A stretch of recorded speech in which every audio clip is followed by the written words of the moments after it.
Welcome to the Angling Wisdom Podcast, your go-to source for practical advice and expert insights to enhance your fishing skills. Join us as we explore the science and tactics behind catching diverse freshwater species across North America. We will have expert biologists and anglers share insights into the species we all love to catch. Get ready for the culmination of angling wisdom and fun.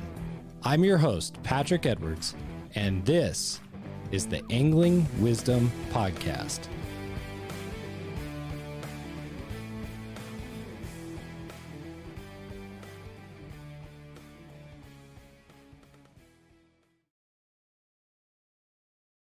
Welcome to another episode of Angling Wisdom. It's great to have you back on the show.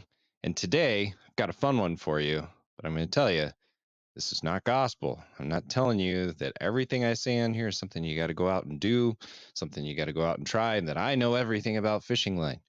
But the age-old question is, what kind of fishing line should I be using for various applications, whether it be trolling, jigging, cold water, warm water? We're going to jump into a little bit of that. But first, just want to say thank you to our sponsor, which is PK Lures. If you go to pklure.com right now, you can get 20% off your order by using the code WISDOM at checkout. I've got lots of great fish on PK Lures. Really love those guys. They're fantastic people. Go check it out, pklure.com. Again, use the code WISDOM at checkout. You get 20% off your order. Okay. Have notes today because there's a lot to cover here. So when we're talking about fishing lines and we're talking about what should you use, it's going to be that really infuriating answer that a lot of people get from fishermen and from anglers is it depends. It depends on the situation. It depends on what you're fishing for, depends on the weather, depends on what kind of things are under the water that you might have to worry about. So I hate to say that from the offset, but we're going to dive into it and kind of break it down, just to talk about why it depends and maybe some things you should consider before you go buy a whole bunch of fishing line. And I brought some stuff today just to kind of look at while we're doing the show. So I've got, those of you on YouTube, you can see I've got some various types of line here. And we'll kind of go into these and talk about why I like them or don't like them. And also, I'm not sponsored by any of these guys. So you're going to get very unbiased answers regarding the types of fishing line, why I like them, maybe why I don't like them. So let's dive in. So I'm going to break this down into three main categories of line. Some of you are hardcore anglers are going to say, what, you're only doing three? Yes, I'm only doing three. So the everyday angler, and most of us out there, are typically using one of three things. We're typically either using a monofilament or mono. We're using a braid. Some people call it Dacron and other things like that, or Spectra. Or you may be using a fluorocarbon. So I'm breaking it down into those three: mono, braid, and fluoro, just so that we have our terms straight. Those are the three that I'm going to break down. Starting first with monofilament. Now, monofilament was designed a very, very long time ago, back in the 1930s, some say in the 40s. It's a long time ago. It's also called nylon 66. It's got a bunch of different names. But monofilament's been around a very long time, and that's typically the kind of line you see on the store shelf like this one. You know, this one's trilene, 8-pound. But the great thing about monofilament is that it's pretty hard to see. Like, fish have a hard time seeing it. It is usually pretty clear stuff. It's got a lot of stretch to it, which actually can be a positive. There's a lot of anglers that don't like the fact that it has stretch. I actually like the fact that it has stretch, especially if I'm trolling or if I'm fishing for something that's got a soft mouth that's going to hit extremely hard, like trout, which are very much in my area. Not only trout, but kokanee, salmon, fish like that. It's a really big deal to have something with a little bit of a stretch to it. So stretch is important. It can also be a detriment depending on where you're fishing. If you're fishing, maybe say for lake trout, maybe it's not as good of a thing on a hook set, but it just depends on the application that you're using it for. But monofilament is great. One thing I love about it most is that you can use it in really cold weather situations. The reason I say that is it doesn't freeze to itself. Braid does, and we'll talk about that with braid. But monofilament's great for fishing in cold water. You can fish it when it's really hot. You can fish it when it's really cold. It doesn't really make a whole lot of difference. Some of the negative things about monofilament are, however, it's not very UV resistant.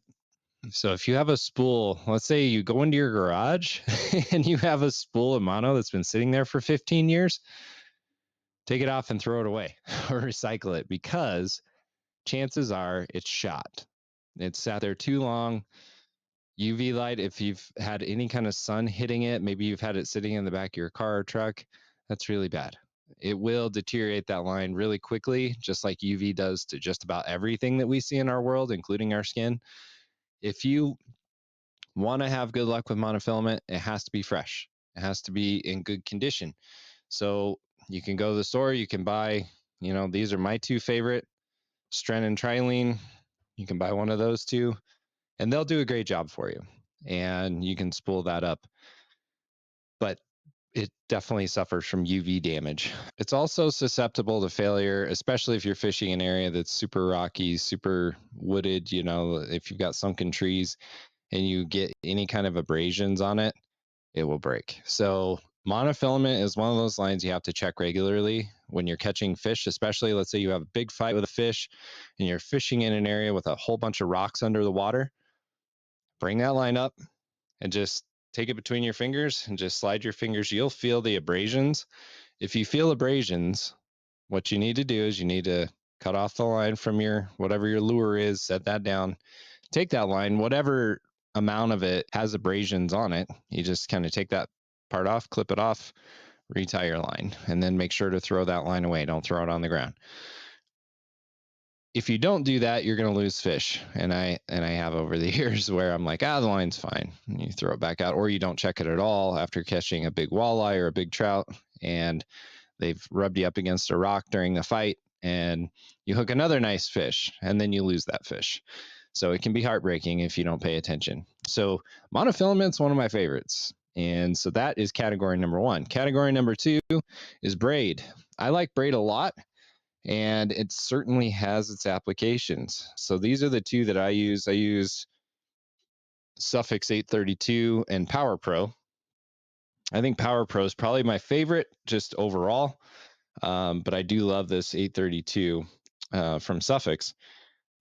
And you'll notice when you look at the packaging, you'll see things like Dacron, Spectra, these different things. It's just the type of fiber that they made the braid with. So all braid is it's fibers that are woven together to make a very, very strong line.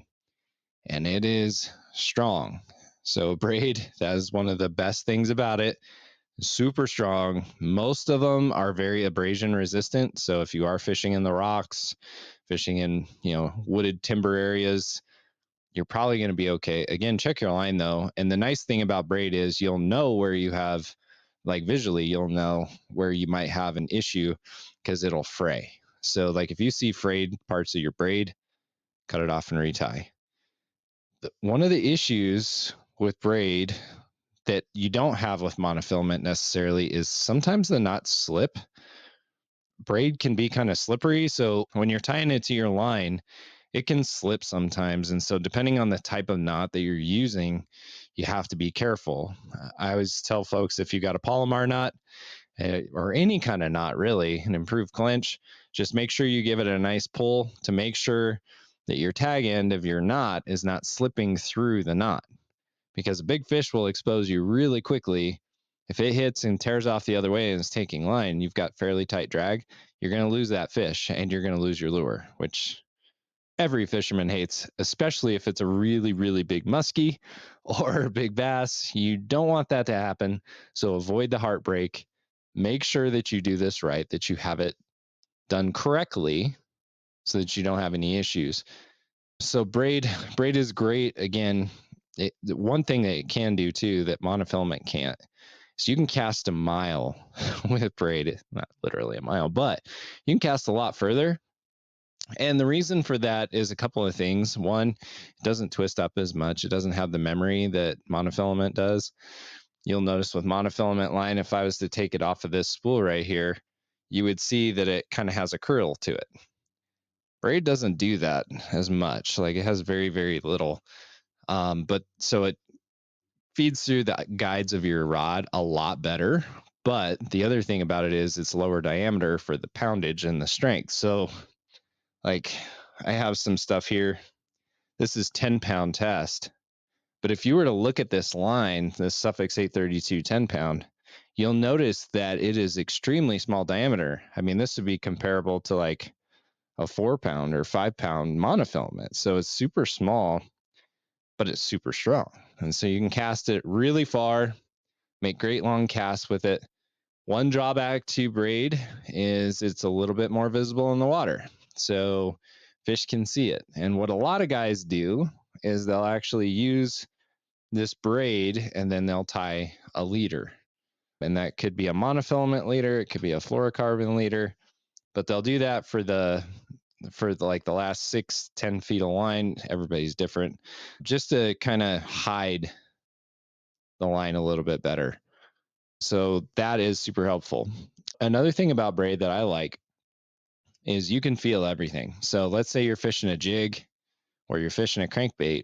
If something touches that bait, you're going to know about it. On monofilament, not so much. You don't have the sensitivity that you do with braid. But with braid, you feel everything. So you know if a fish came up and just kind of smacked it or hit at it and missed it. You will feel every single bite with braid. So braid is great for that. One thing, the Achilles heel for braid is cold weather. Cold weather and braid do not go well together. I will not fish braid in sub 35-degree weather ever.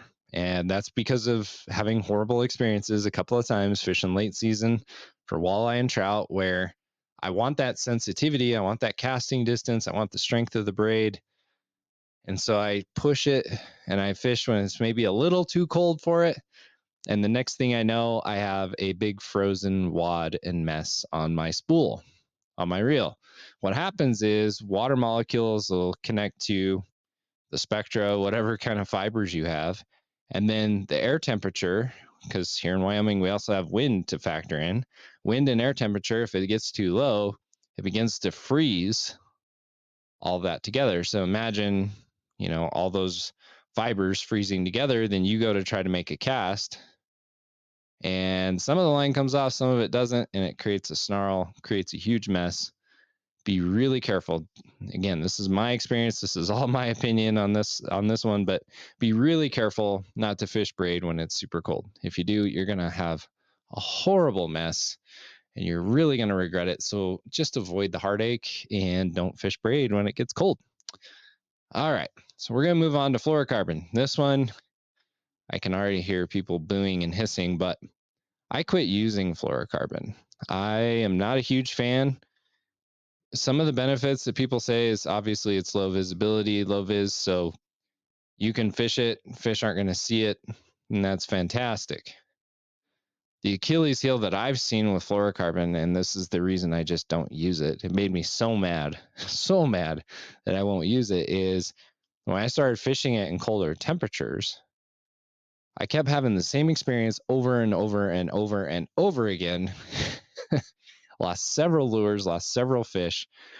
It seems to me, this is my observation, my opinion, it seems to me that fluorocarbon, when it gets cold, it has like catastrophic failure a lot easier. Like it just gets brittle, is the best way I can put it. Casting heavier baits, like late season tiger muskie and pike fishing, I've had it break. I've also had it break where just something simple, having a hook set on a big fish and it snaps. And I'm not talking like snaps down where the knot is, like just random places in the line. So then I thought, well, maybe the problem is me. So checking it for abrasions and all that, which is supposed to be way more abrasion resistant. And so I checked that. Everything seemed to be fine. I've lost enough lures using it now that I'm like, I'm good. So I don't use fluorocarbon, but I can see where, if you're having good luck with it and you're fishing a lot of warmer temperatures, it's probably just fine. And bass fishermen, panfish guys swear by it. I don't see a huge difference between it and mono in a lot of situations. So if I got to tie a leader on, I'm using a monofilament leader. Yeah, it has a little more stretch to it, but if it's just a small piece of line, it's not 100 feet of line, probably going to be okay. So those are the three types of lines. Now, I can go back to my notes here. Here's some questions you should be asking yourself if you're going to go out and you're going to go fish and you need to figure out what kind of line to use, because the answer is not going to be the same for every species.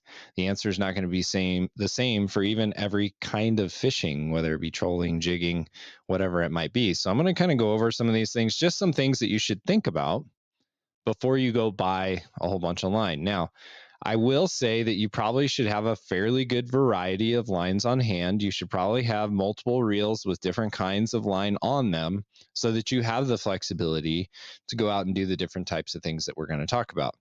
So, here's the first thing. What type of fish am I fishing for? That should be one of your questions. The reason I say that is if I'm fishing for a really hard mouthed fish, like a walleye, I probably don't care about the stretch nearly as much as if I'm fishing for crappie or if I'm fishing for rainbow trout, which we have a lot of in my area.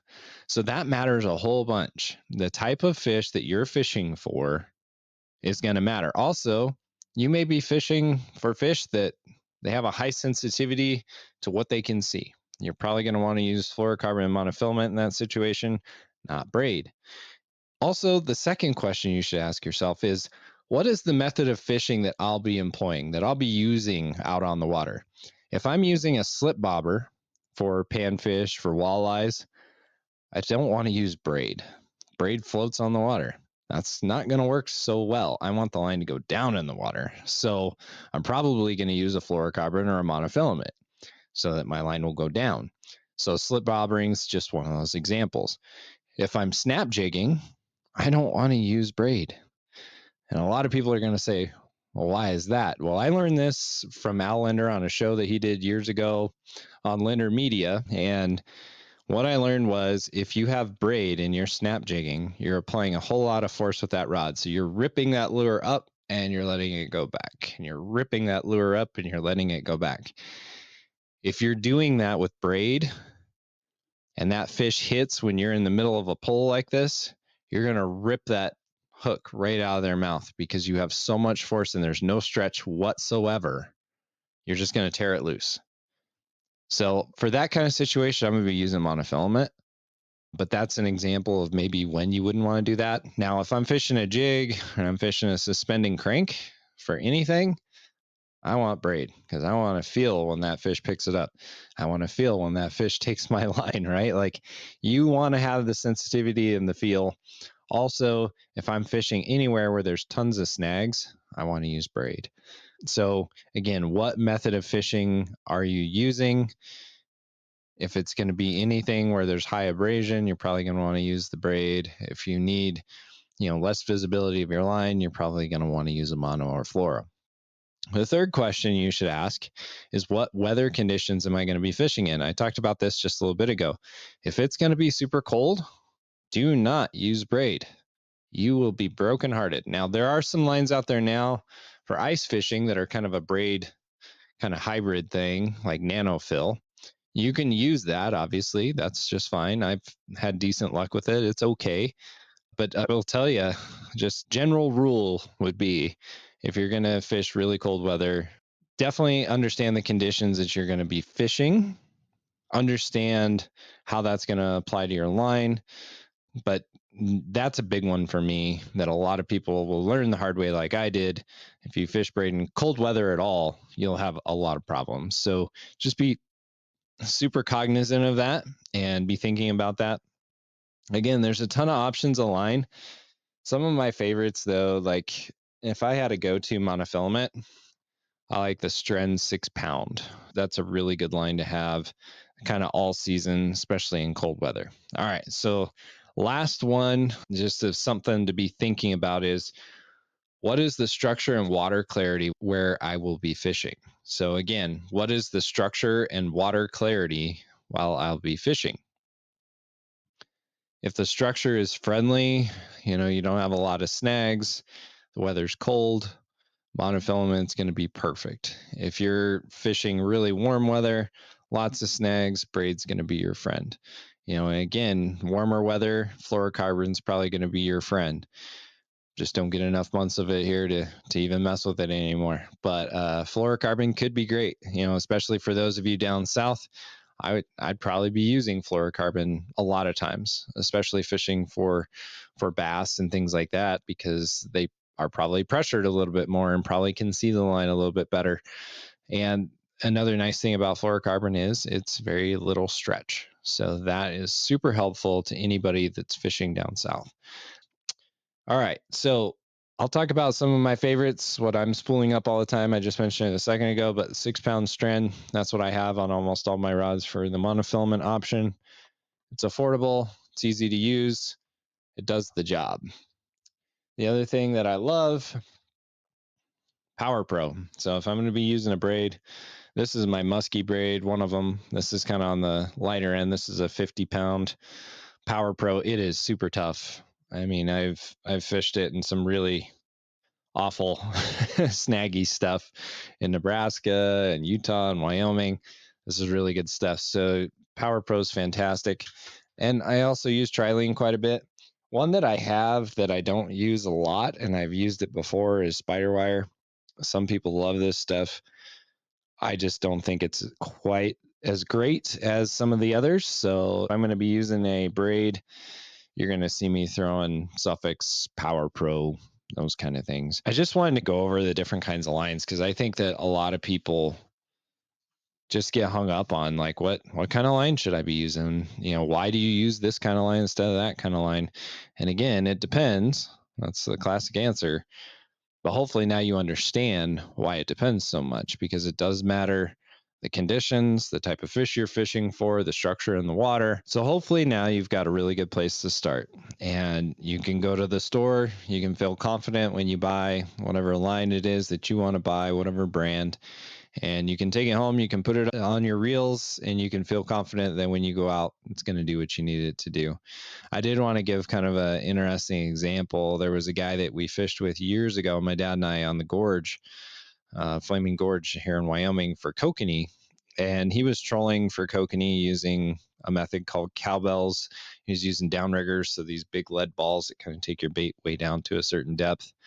And we were fishing for these kokanee, and he said one of the most critical things you have to learn about kokanee is that even with fishing monofilament and trolling, what he said to do was to put a snubber, and basically it was like a big rubber band that attached to your line, so that when that kokanee hit it really hard, it wouldn't tear loose because their mouths are soft. So again, there's just so many examples of why line matters, and maybe even the stretchiest line of monofilament, sometimes you got to do even more modifications depending on the fish that you're pursuing. So just some good things to note, some fun things to check out. I hope that this has been helpful. By no means is this a comprehensive guide of like, these are the lines you should and shouldn't use. No, absolutely not. But it's a good place to start. So I hope you'll enjoy some of this information, be able to put it to use. Maybe it'll have some aha moments as you're listening. And anyway, I look forward to seeing you again on the next episode of Angling Wisdom. Thanks for listening to the Angling Wisdom podcast. If you enjoyed the show, please go to patreon.com/anglingwisdom to sign up for bonus content or just to show your support for the show. You can also subscribe wherever you are listening to or watching this podcast. You can follow us on the socials by searching for Angling Wisdom on Instagram or Facebook. Thanks again to PK Lures for sponsoring this show. You can go to pklure.com and use the code WISDOM to receive 20% off of your next order. And of course, you can always go to anglingwisdom.com for more fishing content. This is Patrick Edwards signing off. I hope to see you out on the water.